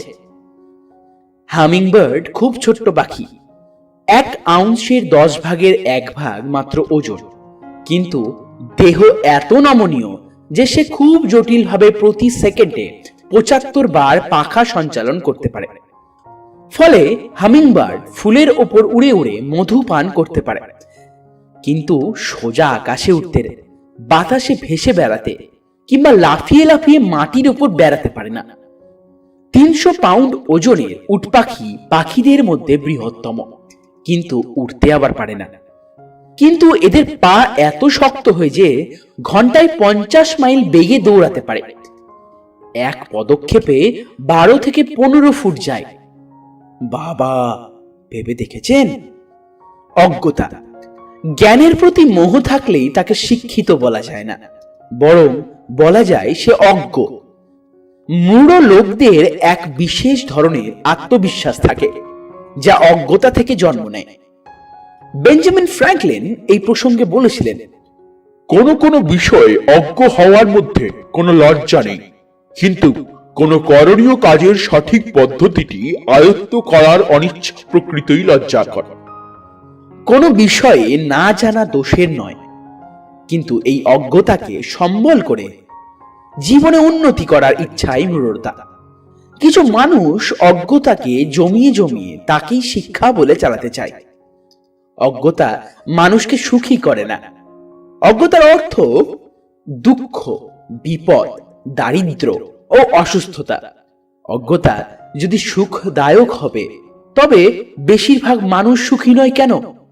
বলতে পারেন আমাকে? অল্প বিদ্যা যদি ভয়ঙ্করী হয়, তবে বেশি অজ্ঞতাই তাই।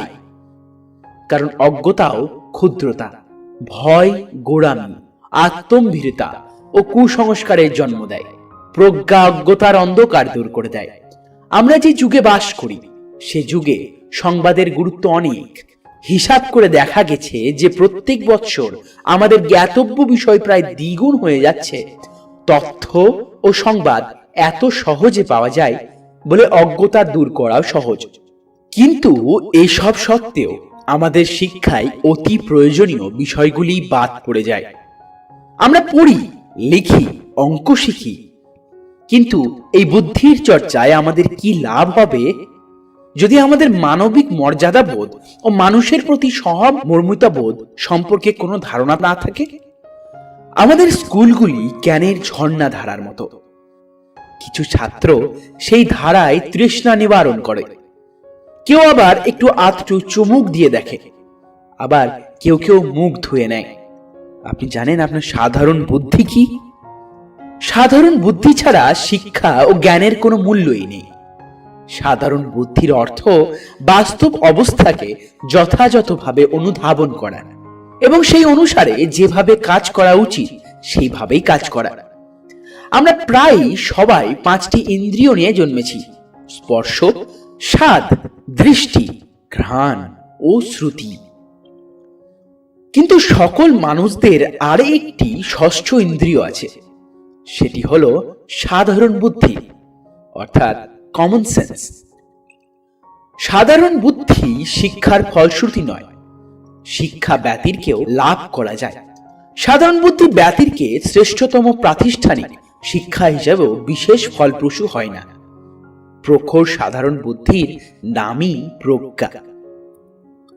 তবে আপনাদের আরেকটি সুন্দর গল্প শোনাই। কুঠারে শান দাও, শার্পেন ইওর এক্স। জন নামে এক কাঠুরে একটি সংস্থায় 5 বছর কাজ করার পরও তার মাইনে বাড়েনি। সেই সংস্থা তখন বিল নামে এক কাঠুরেকে কাজে লাগালো এবং 1 বছরের মধ্যে তার মাইনে বাড়িয়ে দিল। জন ক্ষুব্ধ হয়ে তার উপরওয়ালার কাছে গিয়ে ব্যাপারটা জানতে চাইল। উপরওয়ালা বলল, 5 বছর আগে তুমি যে পরিমাণ কাঠ কাটতে আজও তাই কাটছো। তুমি যদি তোমার কাঠ কাটার ক্ষমতা বাড়াও তাহলে আমরাও তোমার মাইনে বাড়িয়ে দেব। জন ফিরে গিয়ে কাজ করা আরম্ভ করলো, কিন্তু অনেক বেশি সময় ব্যয় করে এবং সর্বশক্তি দিয়ে আঘাত করেও সে আগের থেকে বেশি গাছ কাটতে পারল না। তখন সে উপরওয়ালার কাছে গিয়ে তার সমস্যার কথা বলল। উপরওয়ালা পরামর্শ দিল বিলের সঙ্গে কথা বলতে। বিলের হয়তো কিছু কায়দা কানুন জানা আছে। এই ভেবে জন বিলকে জিজ্ঞাসা করলো, সে এত বেশি কাঠ কাটে কিভাবে? বিল উত্তর দিল, প্রত্যেকটি গাছ কাটার পর আমি 2 মিনিটের বিরতি নিয়ে আমার কুড়ুলটিতে শান দিয়ে দিই। তুমি তোমার কুড়ুলের শেষবার কখন শান দিয়েছ? এই প্রশ্নটি জনের চোখ খুলে দিল এবং সে তার সব প্রশ্নের জবাব পেয়ে গেল। এই প্রশ্নটি গুরুত্বপূর্ণ। তুমি শেষবার কখন তোমার অস্ত্রে শান দিয়েছ? অতীত, গৌরীব কথা কিংবা উচ্চশিক্ষার মর্যাদাপূর্ণ তকমা দিয়ে হবে না। সফল হতে হলে সকলকেই সদা সর্বদা কুড়ুলে শান দিয়ে কাজ করতে হবে।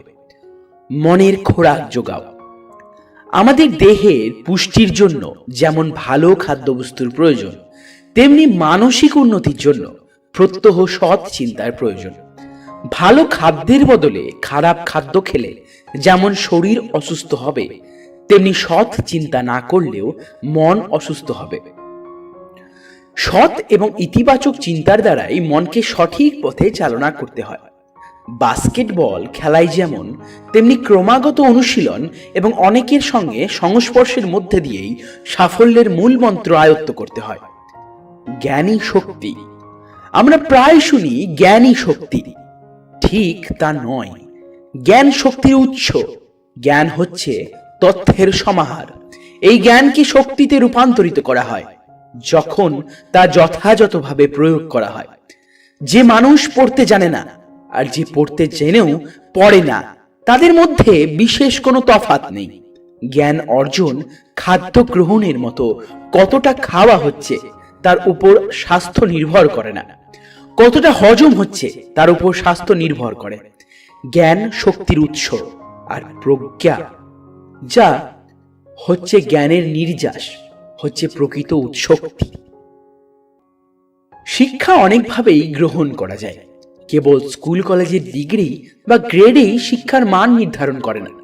শিক্ষার অর্থ আত্মশক্তি বৃদ্ধি করা, স্থিরভাবে শোনার ও বোঝার ক্ষমতা অর্জন করা, আরও জানার ইচ্ছা অর্জন করা। মাংসপেশির সংকোচন ও প্রসারণ যেমন ব্যায়ামের ওপর নির্ভর করে, সেইভাবেই আমাদের মনও কতটা সংকুচিত বা প্রসারিত হবে তা নির্ভর করে মানসিক ব্যায়ামের ওপর। ডেরেক বক বলেছেন, শিক্ষাকে যদি দুর্মূল্য মনে হয় তবে অজ্ঞতায় বাঞ্ছনীয়। শিক্ষা ইতিবাচক হলে চিন্তাধারা ইতিবাচক হবে।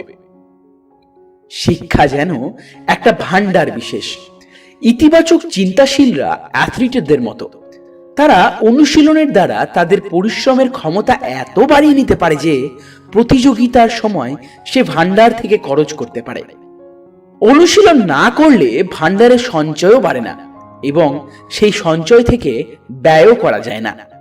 এইভাবে চিন্তাশীলরা নিয়মিতভাবে পরিচ্ছন্ন, দৃঢ় ও ইতিবাচক চিন্তার দ্বারা তাদের মনের সমৃদ্ধি ঘটান এবং একটি ইতিবাচক মনোভাব গড়ে তোলেন। একথা তারা জানেন যে ইতিবাচক দৃষ্টিভঙ্গি থাকলে নঙ্গর্থক চিন্তার সঙ্গে প্রতিঘাত অবশ্যম্ভাবী, এবং ইতিবাচক দৃষ্টিভঙ্গি যদি দৃঢ়ভাবে ইতিবাচক চিন্তার উপর প্রতিষ্ঠিত না হয় তবে নঙ্গর্থক চিন্তাকে জয় করা সহজ হবে না। শেষ পর্যন্ত নঙ্গর্থক চিন্তায় প্রবল হয়ে উঠবে।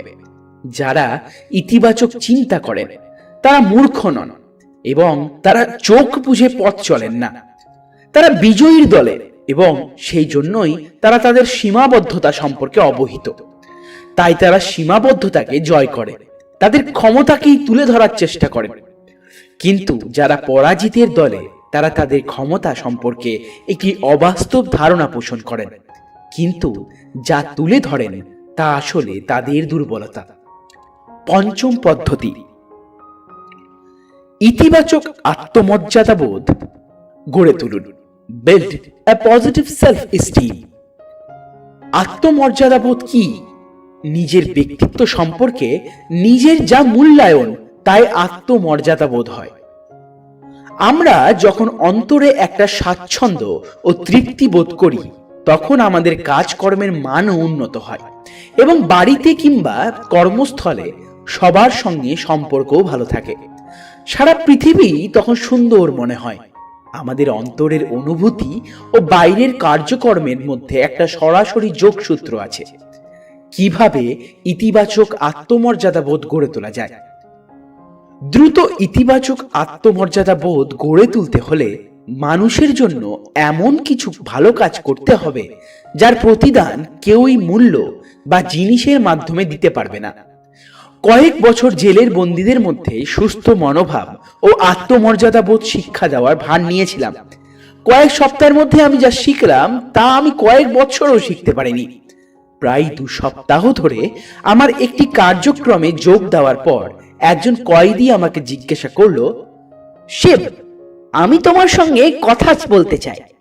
আমি 2 সপ্তাহের মধ্যে জেল থেকে ছাড়া পাবো। আমি জিজ্ঞাসা করলাম, এই যে মনোভাব তৈরি করার কার্যক্রমে তুমি যোগ দিয়েছ, সেখানে তুমি কি শিখেছ? একটু ভেবে কয়েদিটি বলল যে নিজের সম্পর্কে তার ধারণা ভালো হয়ে গিয়েছে। আমি বললাম, ভালো মানে কি? আমাকে নির্দিষ্ট করে বলো, তোমার কোন ব্যবহার বদলে গিয়েছে? আমার বিশ্বাস যথার্থ শিক্ষা দিতে পারলে ব্যবহারের পরিবর্তন ঘটে না। কয়েদিটি আমাকে বলল, যে কার্যক্রম শুরু হওয়ার সময় থেকে সে বাইবেল পড়ছে। আমি প্রশ্ন করলাম, বাইবেল পড়ে তার কি লাভ হয়েছে? সে জবাব দিল যে এর ফলে সে নিজের এমন এবং বাইরের জগতের সম্পর্কে মধ্যে শান্তি খুঁজে পেয়েছে, এটি আগে সে পায়নি। আমি বললাম, এটি খুব ভালো কথা, কিন্তু শেষ কথা হলো তুমি জেল থেকে ছাড়া পেয়ে কি করবে? সে বলল যে সে সমাজের একজন সক্রিয় সহায়ক সদস্য হওয়ার চেষ্টা করবে। আমি আবার একই প্রশ্ন জিজ্ঞাসা করলাম, সে একই জবাব দিল। তৃতীয়বারও তাকে জিজ্ঞাসা করলাম, জেল থেকে মুক্তি পাবার পর সে কি করবে? আমি একটু অন্যরকম উত্তর আশা করেছিলাম। এবার সে রেগে জবাব দিল, সে সমাজের একজন সক্রিয় সহায়ক সদস্য হবে। তার প্রথম ও শেষ উত্তরের মধ্যে যে পার্থক্য আছে তা তাকে দেখিয়ে দিলাম। প্রথমে সে বলেছিল যে সে যে সক্রিয় সদস্য হওয়ার চেষ্টা করবে। শেষে অবশ্য সে বলল সে সক্রিয় সহায়ক সদস্য হবে। হতে চেষ্টা করা আর হওয়ার মধ্যে অনেক তফাৎ আছে। চেষ্টা করার মধ্যে যে দোদুল্য মান্যতা আছে তা সবসময় ব্যর্থতার দরজা খোলা রাখতে সাহায্য করে, এবং সেই সঙ্গে জেলে ফেরার দরজাও।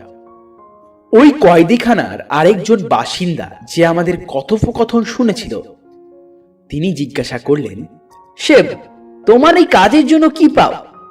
উত্তরে বললাম, আমি যা অনুভূতি লাভ করলাম তার মূল্য পৃথিবীর সব অর্থের চেয়ে বেশি। তারপর তিনি জিজ্ঞাসা করলেন, আপনি কেন এখানে আসেন? বললাম, আমি এখানে আসি নিজের স্বার্থের জন্য, এবং তা হলো আমি এই পৃথিবীকে আরো ভালো বাসযোগ্য করে তুলতে চাই। এ ধরনের স্বার্থপরতা স্বাস্থ্যকর। সংক্ষেপে বলতে গেলে তুমি যা দেবে তা সর্বদাই ফিরে পাবে। তা বলে কিছু ফিরে পাওয়ার ইচ্ছা নিয়ে তুমি কিছু বিনিয়োগ করবে না।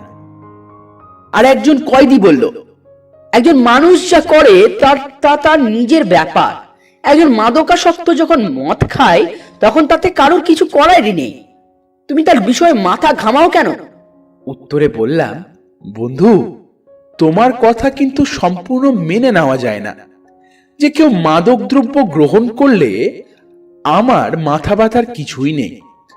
তুমি কি নিশ্চিত করে বলতে পারবে যে ওই মাদকাসক্ত ব্যক্তিটি গাড়ি চালিয়ে কেবল গাছের সঙ্গেই ধাক্কা লাগবে এবং তোমাকে বা আমাকে কিংবা আমাদের ছেলে পুলেদের চাপা দিয়ে মারবে না? আর এই ব্যাপারে যদি নিশ্চিত আশ্বাস দিতে পারো তবে আমার কথা মেনে নাও যে মাদকাসক্তদের মাদক ছাড়ানো আমার কাজ। তাদের গাড়ি চালানো থেকেও বিরত রাখা উচিত। জীবনটা আমার জীবন নিয়ে আমি যা ইচ্ছে তাই করব, এই ধারণাটা ক্ষতিকারক। সাধারণত লোকে এর গূঢ় অর্থটি অগ্রাহ্য করে সহজ অর্থটিকেই গ্রহণ করে। নিতান্ত আত্মকেন্দ্রিক অর্থটি এই বাক্যটির প্রকৃত অর্থ নয়। আত্মকেন্দ্রিক মানুষ ভুলে যায় যে আমরা বিচ্ছিন্নভাবে বাঁচতে পারি না। আমি যা করি তা যেমন আমার আশেপাশের লোককে এবং অন্যরা যা করে তা আমাকে প্রভাবিত করে।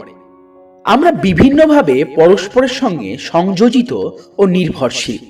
এই কথা অনুধাবন করা দরকার যে আমরা সবাই এই গ্রহের অংশীদার এবং আমাদের কাজকর্ম সেই অনুসারে দায়িত্বশীল হওয়া দরকার। পৃথিবীতে দু রকমের মানুষ আছেন। এক রকম যারা সবকিছু গ্রহণ করে, দুই যারা সবকিছু দিয়ে দিতে পারে। যারা নিতে জানে তারা খায় ভালো, আর যারা দিতে জানে তারা ঘুমায় ভালো। যারা দিতে জানে তাদের আছে প্রখর আত্মমর্যাদাবোধ, একটি ইতিবাচক মনোভাব, এবং তারা সমাজ সেবায় আগ্রহী। অবশ্য সমাজ সেবার অর্থ বর্তমানের নেতা তথা রাজনীতিকারদের ছদ্ম সমাজসেবা নয়। এরা প্রকৃতপক্ষে সমাজসেবার নামে নিজেদেরকেই সেবা করে থাকে। প্রত্যেক মানুষেরই কিছু নেওয়ার প্রয়োজন হয় এবং নিতেও হয়, কিন্তু একজন সুস্থ মানসিকতার প্রখর আত্মমর্যাদাবোধ সম্পন্ন ব্যক্তি কেবলমাত্র গ্রহণ করে না, দেওয়ারও চেষ্টা করেন। একজন ব্যক্তি সকালে যখন তার গাড়ি ধোয়া মোছা করছিলেন তখন প্রতিবেশী জিজ্ঞাসা করলেন, গাড়িটি কখন কিনেছেন? তিনি বললেন, তার ভাই গাড়িটি দিয়েছেন। প্রতিবেশী আক্ষেপ করে বললেন, আমার যদি এইরকম একটা গাড়ি থাকতো। গাড়ির মালিক মন্তব্য করলেন, আপনার যদি আমার ভাইয়ের মতো একটা ভাই থাকতো। প্রতিবেশীর স্ত্রী এই বাক্যালাপ শুনছিলেন। তার মন্তব্য হলো, আহা, আমি যদি ভাই হতাম। প্রাপ্তির প্রত্যাশায় মানুষের চিন্তা বিরূপ তির্যক পথ নাই। পদ্ধতি 6, নেতিবাচক প্রভাব থেকে দূরে থাকুন। Stay away from negative influences. আজকের দিনে অল্প বয়সীরা বয়স্কদের ব্যবহার থেকে এবং বিভিন্ন সংবাদ মাধ্যমগুলি থেকে অনেক কিছু শেখে। তারা তাদের সমবয়স্কদের চাপেও পড়ে। কেবল অল্প বয়স্করা নয়, বয়স্করাও এই সহকর্মী ও সমগোত্রীয়দের চাপের শিকার হয়। আত্মমর্যাদার অভাবে এরা তাদের নেতিবাচক প্রভাবকে অস্বীকার করতে পারে না। এই নঙ্গর্থক বা নেতিবাচক প্রভাব কিরকম? এক, নেতিবাচক মানুষ। আরেকটি সুন্দর গল্প। এক বনমুরগির বাসাতে একটা ঈগলের ডিম রাখা হয়েছিল। বনমুরগির ডিমে তা দিয়ে যে বাচ্চা হলো, সে বনমুরগি বলেই পালিত হলো। ক্রমে সেই ঈগলের বাচ্চা দেখতে ঈগলের মতো হলেও বনমুরগির স্বভাবও পেল। সে খাবারের জন্য আস্তাকুর আঁচড়াত, বনমুরগির মতো ডাক ছাড়ত এবং কয়েক ফুটের বেশি উড়ত না। বনমুরগির বেশি উঠতে পারে না। একদিন সে একটি ঈগলকে মহিময় ভঙ্গিতে সাবলীলভাবে আকাশে উড়তে দেখল। সে তখন অন্য সঙ্গীদের জিজ্ঞেস করল, ওই সুন্দর পাখিটি কি পাখি? বনমুরগিরা বলল, ওটি ঈগল, একটি অসাধারণ পাখি। কিন্তু তুমি ওর মতো উড়তে পারবে না, কারণ তুমি এখন এক বনমুরগি হয়ে গেছো। বনমুরগিদের সঙ্গী ঈগল এরপরই এই কথা সত্য মনে করে বনমুরগিদের একজন হয়েই জীবনযাপন করে। একদিন বনমুরগি লীলা সাঙ্গ করল।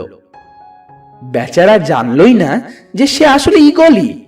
সে জন্মেছিল ঈগল হয়ে, কিন্তু পারিপার্শ্বিক অবস্থা তাকে ঈগল হয়ে ওঠার সুযোগ দিল না। জন্মেছিল আকাশের উঁচুতে ওড়ার জন্য, কিন্তু ঘটনার চক্রে আস্ত কুড়ের পরিবেশকে এড়াতে পারল না। অধিকাংশ মানুষ সম্পর্কে এ কথা সত্য। জীবন সম্পর্কে দুর্ভাগ্যজনক সত্যটি অলিভার উইন্ডেল হোমসের ভাষায় প্রকাশ করা যায়। বেশিরভাগ মানুষই যখন জীবনের অন্তিম লগ্নে পৌঁছায়, তখন তাদের মধ্যে কিছু করার ক্ষমতা অবিষ্ট থাকে। আমরা সমস্তটুকু সদ্ব্যবহার করতে পারি না, তার কারণ আমাদের দৃঢ় দৃষ্টির অভাব। ঈগলের মতো উঁচুতে উঠতে হলে ঈগলের ক্ষমতা আয়ত্ত করতে হবে। সফল ব্যক্তিদের সান্নিধ্যে সফল হওয়ার সম্ভাবনা চিন্তাশীলদের সান্নিধ্যে ভাবুক হওয়ার সম্ভাবনা, দানী ব্যক্তিদের সান্নিধ্যে দানী হওয়ার সম্ভাবনা, আবার ছিদ্রান্বেষীদের সান্নিধ্যে ছিদ্রান্বেষী হওয়ার সম্ভাবনা থাকে। জীবনে সফল হলে ক্ষুদ্রমনা ব্যক্তিরা বিদ্রূপ করার ও সাফল্যকে ছোট করে দেখানোর চেষ্টা করে। তাদের সঙ্গে লড়াই না করলেও আপনি জয়ী হবেন। সামরিক কৌশলও সেই রকম। যদি কেউ আপনাকে আঘাত করার জন্য লক্ষ্য করে, তবে আঘাত আটকাবার চেষ্টা না করে সরে দাঁড়াবেন, কারণ আঘাত আটকাতে গেলেই শক্তির প্রয়োজন। শক্তি অপচয় না করে অন্য উৎপাদনশীল কাজে শক্তি প্রয়োগই শ্রেয়। ক্ষুদ্রমনা ব্যক্তিদের সঙ্গে লড়তে গেলে তাদের স্তরে নেমে আসতে হয়। তারাও তাই চায়। এই সমস্ত লোকেরা টেনে সবাইকে তাদের স্তরে নামিয়ে আনুক, এরকম হতে দেবেন না। স্মরণ রাখা উচিত, কি ধরনের মানুষের সঙ্গে মেলামেশা করে শুধু তাই দিয়েই নয়, কাদের সঙ্গ এড়িয়ে চলে তাই দিয়েই মানুষের চরিত্র বিচার হয়। 2. ধূমপান, মাদক ও মদ। লেডি অ্যাস্টার বলেছেন, আমার আনন্দময় সময়টি কখন তা জানার জন্যই মদ খাই না। মদ্যপান মানুষের সংযম নষ্ট করে, তার উৎকণ্ঠা প্রদর্শন প্রবণতা বাড়িয়ে দেয়। বিভিন্ন দেশ সফরের সময় লক্ষ্য করেছি যে কয়েকটি দেশে মদ্যপান একটি জাতীয় অবসর বিনোদনের উপায়ে পরিণত হয়েছে। যদি মদ্যপান না করেন, তবে তারা সন্দেহ করবেন আপনার কোনো অসুখ বিসুখ আছে। তাদের নীতি হলো, আপনার ইংরেজি কতটা খারাপ তাতে কিছু আসে যায় না, কিন্তু আপনার স্কচ হুইস্কি উৎকৃষ্ট হওয়া প্রয়োজন। স্কচ হুইস্কির বোতলকে তারা সম্পদের মধ্যে গণ্য করে। মদ্যপান ও ধূমপানকে আজকাল নানাভাবে আকর্ষণীয় করা হয়েছে। নেশাসক্তদের যদি নেশা করার কারণ জিজ্ঞাসা করেন, তবে অনেক রকম জবাব পাবেন। কোনো বিশেষ উপলক্ষে মজা করার জন্য, সমস্যা ভোলার জন্য, ক্লান্তি অপসরণের জন্য, কেবল পরীক্ষা করে দেখার জন্য, কাউকে বিশেষভাবে চমকে দেওয়ার জন্য, চলতি রীতি মেনে চলার জন্য, সমাজে মেলামেশা করার উদ্দেশ্য, ব্যবসায়িক সাধনের জন্য ইত্যাদি। কেউ কেউ আবার সঙ্গীদের চাপে মদ্যপান শুরু করে। সঙ্গীর ওপর চাপ সৃষ্টি করতে তারা বলে, তুমি কি আমার বন্ধু নও? তাহলে খাবে না কেন? কিংবা আমার স্বাস্থ্যের জন্য এক পেগ নাও, এক পেগ নাও, এক পেগ। কিংবা রাস্তার জন্য এক পেগ। একজন অনামা কবির একটি কবিতা এই বিষয়ে প্রাসঙ্গিক। তবে শুনুন, আমি শুরিখানায় তোমার স্বাস্থ্য পান করেছি, আমি আমার বাড়িতে তোমার স্বাস্থ্য পান করেছি, আমি এতবার চুলোই যাই তোমার স্বাস্থ্য পান করেছি যে আমার নিজের স্বাস্থ্যকে প্রায় ধ্বংসই করে ফেলেছি।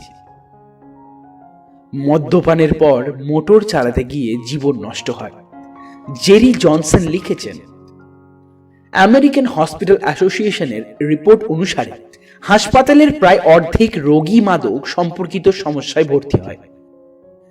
ন্যাশনাল সেফটি কাউন্সিলের 1989 সালের অ্যাক্সিডেন্ট ফ্যাক্টস এডিশন অনুসারে প্রতি 60 সেকেন্ড মদ্যপানজনিত দুর্ঘটনায় একজন আহত হয়। 3. অশ্লীল রচনা। অশ্লীল সাহিত্য হিসেবে বিশেষ করে মহিলা ও শিশুদের অমানবিক স্তরে অবনয়ন ঘটায় অশ্লীল রচনা ও ছবির ব্যবহারের ফলাফল নিম্নরূপ। মহিলাদের প্রতি এক অমানবিক দৃষ্টিভঙ্গি গড়ে ওঠে, শিশুদের আক্রান্ত হওয়ার সম্ভাবনা বাড়ে, বিবাহ নষ্ট হয়ে যায়, যৌন হিংস্রতাকে প্রশ্রয় দেয়, নীতি ও ন্যায় অন্যায় বোধকে বিদ্রূপ করার প্রবণতা বাড়ে, ব্যক্তি, পরিবার ও সমাজকে নষ্ট করে। আমেরিকায় প্রতি 46 সেকেন্ডে একজন মহিলা ধর্ষিত হন। National victim centre crime victims research and treatment centre 1992-তে 86% ধর্ষণকারী স্বীকার করেছে যে তারা নিয়মিত অশ্লীল রচনা, চিত্র ইত্যাদি ব্যবহার করে, এবং 57% স্বীকার করেছে তারা ধর্ষণের বা অনুরূপ যৌন অপরাধের সময় অশ্লীল রচনা বা ছবির অনুকরণ করেছে। খুবই দুঃখের বিষয় যে অশ্লীল রচনা ও ছবির ব্যবসায়ীরা এই নিজ ব্যবসা করে পয়সা উপার্জন করে, কিন্তু যে অসুস্থ মানুষরা এগুলি কেনেন তারা কঠোর ভাষায় নিন্দার যোগ্য। 4. না ধর্মী চলচ্চিত্র ও টেলিভিশন কার্যক্রম। আজকাল সিনেমা ও টেলিভিশন অল্প বয়সীদের মূল্যবোধ ও দৃষ্টিভঙ্গি তৈরি করে দেয়। আমেরিকায় একজন তরুণ হাই স্কুলের পাঠ শেষ করার আগে অন্তত 20,000 ঘন্টা টেলিভিশন দেখে এবং 1 লক্ষ মদ্য ও মদ্যপান সংক্রান্ত বাণিজ্যিক বিজ্ঞাপন দেখে। এই সমস্ত থেকে একটাই শিক্ষা হয় যে মদ্যপান একটা মজার বিষয়, ধূমপান আকর্ষণীয় ব্যাপার এবং ড্রাগ একটা সাধারণত চালু জিনিস। আশ্চর্য কি, এই অবস্থায় অপরাধ বাড়বে। টেলিভিশনের অবাস্তবতার ফেনায় ভরা নাটকগুলি বিবাহোত্তর বা বিবাহ বহির্ভূত যৌন মিলনকে স্বাভাবিকভাবে দেখায়, ফলে পারস্পরিক দায়বদ্ধতা কমে যায় এবং বিবাহ বিচ্ছেদের সংখ্যা বেড়ে যায়। টেলিভিশন ও সিনেমায় যা দেখে বা সংবাদ মাধ্যমে যা শোনে তার থেকে যেসব দর্শকরা সহজে প্রভাবিত হয় তারা তাদের নৈতিক মানদণ্ডকে স্থির করে নেয়। একথা অস্বীকার করার উপায় নেই যে প্রচার মাধ্যমে কিছু কিছু বিষয়ে আমাদের প্রভাবিত করে। 5. অবজ্ঞাপূর্ণ ব্যবহার। অবজ্ঞাপূর্ণ ব্যবহারের দ্বারা কেবল নিজেদের আত্মসংযমের ও শৃঙ্খলবোধের অভাবই প্রমাণিত হয়। 6. Rock music. অনেকগুলি গানের কথা অশ্লীল। আমরা অবচেতনভাবে এরূপ গান ও অঙ্গভঙ্গির দ্বারা প্রভাবিত হতে পারি। 7ম পদ্ধতি, যে কাজ করতে হবে সেই কাজকে ভালোবাসতে দরকার। Learn to like the things that need to be done. আমরা পছন্দ করি বা না করি কতগুলি কাজ আমাদের করতে হয়, যেমন বাচ্চাদের জন্য মায়ের যত্ন।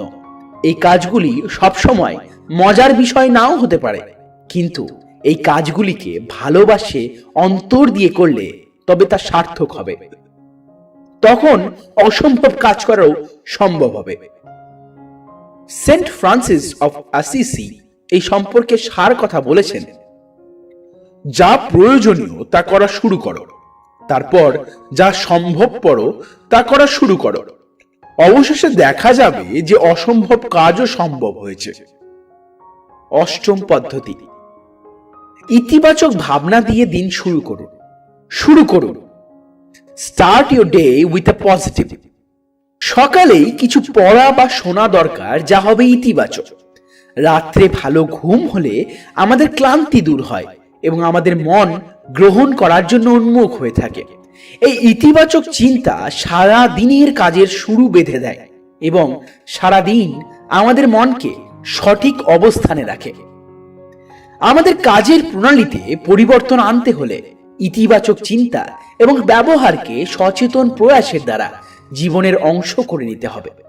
প্রতিদিন এরূপ ব্যবহারের অনুশীলন করতে হবে, তা অভ্যাসে পরিণত হবে।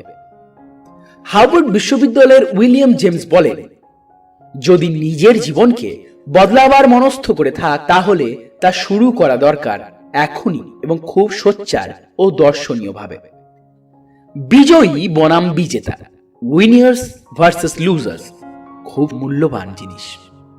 বিজয়ীরা সবসময় প্রশ্নের উত্তর খোঁজেন, বিজেতারা প্রশ্নের সমস্যা নিয়ে ব্যস্ত। বিজয়ীদের একটি কার্যক্রম থাকে, বিজেতাদের থাকে সর্ববিষয়ে অজুহাত।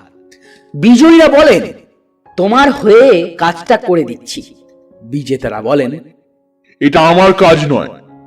বিজয়ীরা প্রতি সমস্যার একটা সমাধান দেখতে পান, বিজেতারা প্রতি সমাধানে একটি সমস্যা দেখেন। বিজয়ীরা বলেন, কাজটি কঠিন কিন্তু করা সম্ভব। বিজেতারা বলেন, কাজটি করা গেলেও এটি খুব কঠিন। বিজয়ীরা ভুল করলে স্বীকার করেন, ভুলটা আমারই। আর বিজেতারা ভুল করলে বলেন, এটা আমার দোষ নয়।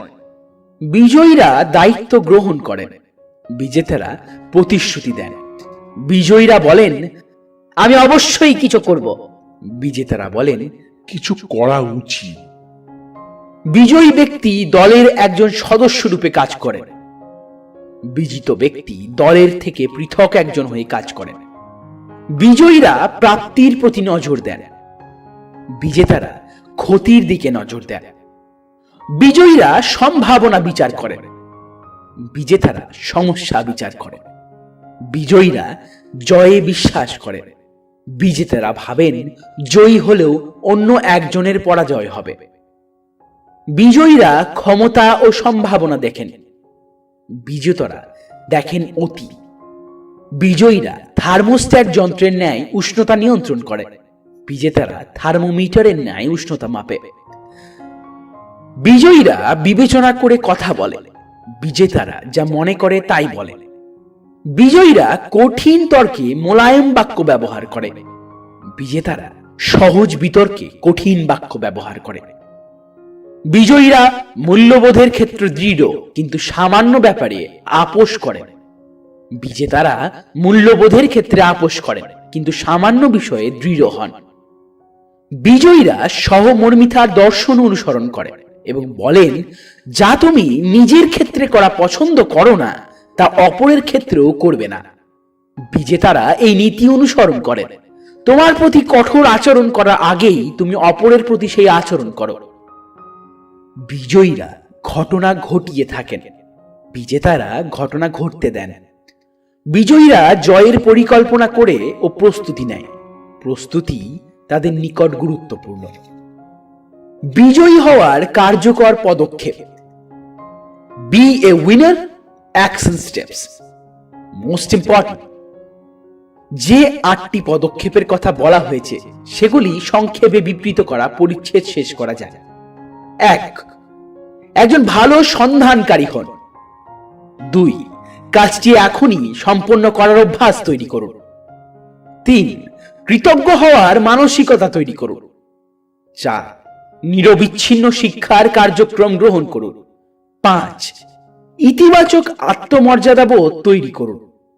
6. নেতিবাচক প্রভাব থেকে দূরে থাকুন। 7. যে কাজ করতে হবে তার প্রতি ভালোবাসার মনোভাব তৈরি করুন। এবং 8. ইতিবাচক চিন্তা ও কাজের মধ্যে দিয়ে দিন শুরু করুন। শুধু একটা কথাই মনে রাখবেন, বিজয়ীরা কোনো ভিন্ন কাজ করে না, তারা কাজটিকেই ভিন্নভাবে করেন। এটি এই বইয়ের প্রধান লক্ষ্য। পরবর্তী অধ্যায়, কাজের পরিকল্পনা, অ্যাকশন প্ল্যান। ফুল অডিওটি শোনার জন্য আপনাকে অসংখ্য ধন্যবাদ। সামনে নতুন অধ্যায় শুনতে ভুলবেন না। গল্প পাঠে আমি পুরো, সম্পাদনায় জাকেরিয়া এইচ সাগর। ডিয়ার অডিওয়ার্স, আমাদের পারপাস এন্ড ফোকাস একই। আমরা ভিডিও তৈরি করব যাতে আপনাকে সফল ও সাহায্য করতে পারি। আপনিও আমাদের এই মিশনে জয়েন হন। বেশি থেকে বেশি মানুষের কাছে এই ভিডিওটি শেয়ার করে তাদেরকে সফল হতে সাহায্য করুন। এই ভিডিওটা যদি আপনি অন্য কারো মাধ্যমে পেয়ে থাকেন তাহলে সাবস্ক্রাইব করে পাশে থাকা বেল বাটনটি প্রেস করে রাখুন। তা না হলে সামনে নতুন অধ্যায়ের পাওয়ারফুল অডিও বুকটি আপনার কাছ থেকে মিস হয়ে যাবে।